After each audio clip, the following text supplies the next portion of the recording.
Hi folks, Eddie Current here, not in character as evidenced by the hat and the shirt.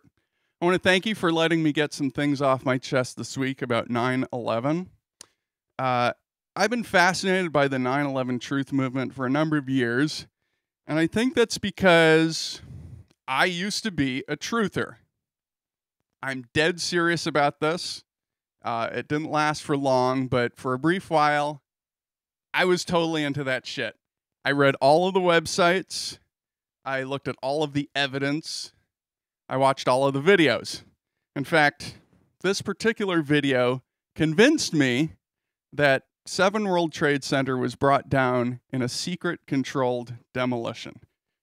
But then I started asking myself a few questions. For example, how did this busy office building get rigged with demolition charges without anybody noticing? And then how did the demolition charges survive 7 hours of uncontrolled office fires on 9/11, only to be set off in perfect synchronization, which apparently is the only condition under which the truthers can imagine the building falling in the manner that it did? Well, it wasn't long before I realized that this was all bullshit. I mean, complete, total weapons-grade bullshit. We're talking prosperity gospel level bullshit here.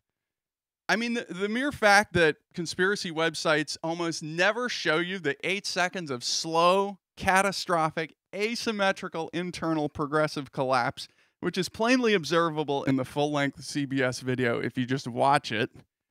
No, instead they show you this video and they say that it was a perfectly synchronized and symmetrical collapse, which should give you some idea of where they're coming from. But anyway, since then, I've been asking myself, what was I thinking during that brief delusion that I was suffering? And I'll tell you what I was thinking. I was probably thinking something like, I find it very hard to believe that a building would fall that way completely on its own. That's the kind of thing that people say.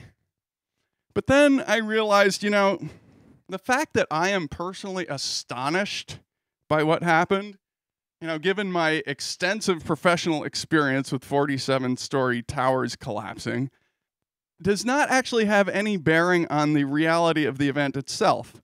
It's like an awful lot of people find it hard to believe that we evolved from fishes. And quite frankly, in our little human heads, that is hard to imagine.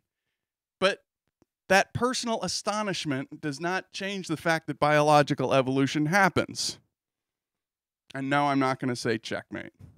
But I realize that anytime we say that we cannot imagine something happening, well, the only thing that demonstrates is our own small-mindedness, our inability to see beyond our own little sphere of human-scale existence.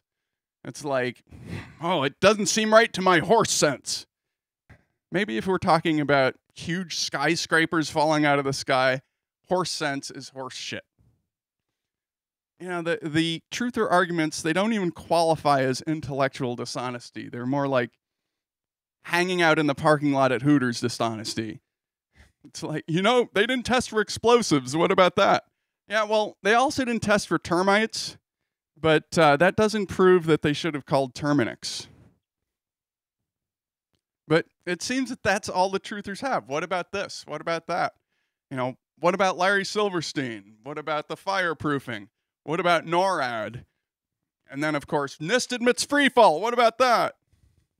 It's like being on an airplane and the guy next to you goes, I find it very hard to believe that this plane just took off all by itself. I mean, what about the weight of the luggage? What about the wind resistance and the air outside? What about the wings being so short? And they're level. The wings don't even go up like this. Haven't you ever put your hand out a car window? What about the cockpit being sealed shut? What are they hiding up there? Why haven't they released the flight recorder? Oh, captain admits autopilot. There you go. Anyway. Thanks very much. Bye.